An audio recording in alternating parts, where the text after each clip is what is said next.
Hydro carbon திட்டத்திற்கான ஒப்பந்தம் கையெழுத்தானது குறித்து தற்போது சென்னையில் உள்ள நெடுவாசல் போராட்டக் குழுவைச் சேர்ந்தவர்கள் தெரிவிக்கும் கருத்துக்களை பார்க்கலாம். அவருடன் நமது செய்தியாளர் ரேகா இணைப்பில் இருக்கிறார். ரேகா, ஹைட்ரோ கார்பன் திட்டத்திற்கான ஒப்பந்தம் கையெழுத்தாகி இருக்கிறது. இது தொடர்பாக போராட்டக் குழுவைச் சேர்ந்தவர்கள் பதிவு செய்யக்கூடிய கருத்துக்கள் என்னவாக இருக்கிறது? Rekha, over to you.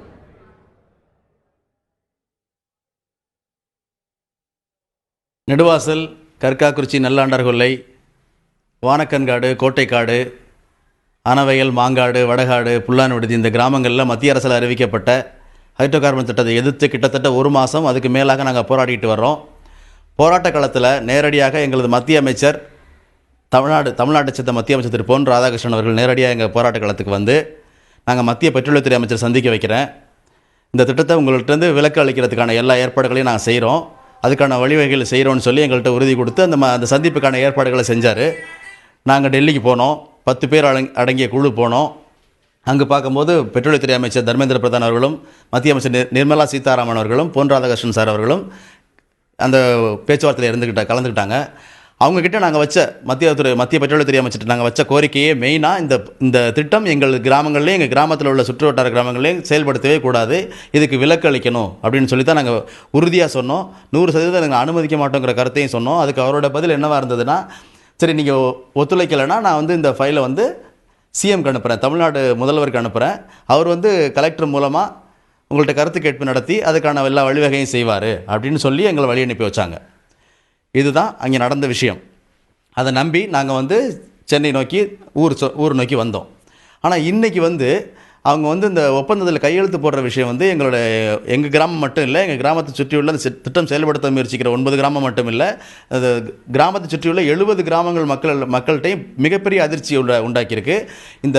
இந்த அறிவிப்பு எங்களுக்கு பேரதிர்ச்சியை உண்டாக்கினாலும் நாங்கள் எந்த வகையிலையும் தளர போகிறதில்லை.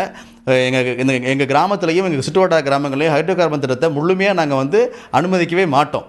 அது ஒன்று. ரெண்டாவது, இந்த திட்டத்துக்கு 30 இடங்களில் அவங்க அனுமதி வாங்கணும் தமிழ்நாடு அரசுக்கிட்ட. தமிழ்நாடு அரசு எங்களுக்கு எப்பவுமே ஆரம்பத்திலிருந்தே முழுமையான ஆதரவு, இந்த திட்டத்துக்கு அனுமதியே கொடுக்க மாட்டோம்னு சொல்லியிருக்காங்க. அவங்க செயல்படுத்துவாங்க, அதில் உறுதியாக இருப்பாங்கன்னு நாங்கள் நம்புகிறோம்.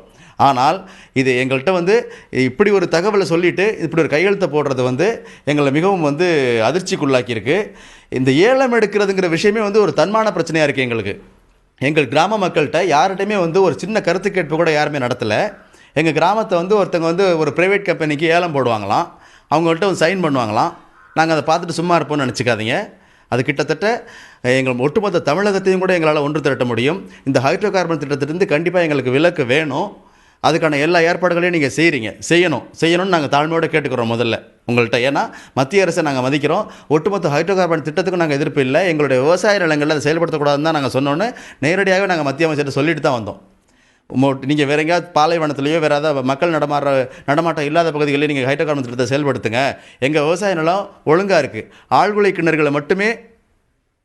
கிணறுகளை மட்டுமே நம்பி வாழ்கிற கிராமம் அது. நீங்கள் காவிரி தண்ணீரையும் ஒழுங்காக வாங்கி கொடுக்க மாட்டேங்கிறீங்க. நாங்களாக உழைச்சி போராடி நாங்கள் ஒரு போர்வெல் கிணறு போட்டு அதில் விவசாயம் பண்ணி முழுமையாக செழுமையாக இருக்குது எங்கள் ஊர். எல்லா பணப்பயிர்களும் இங்கே விளையுது.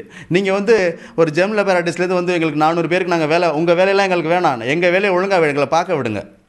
எங்கள் வேலை ஒழுங்காக விவசாயம் நல்லபடியாக நடக்குது.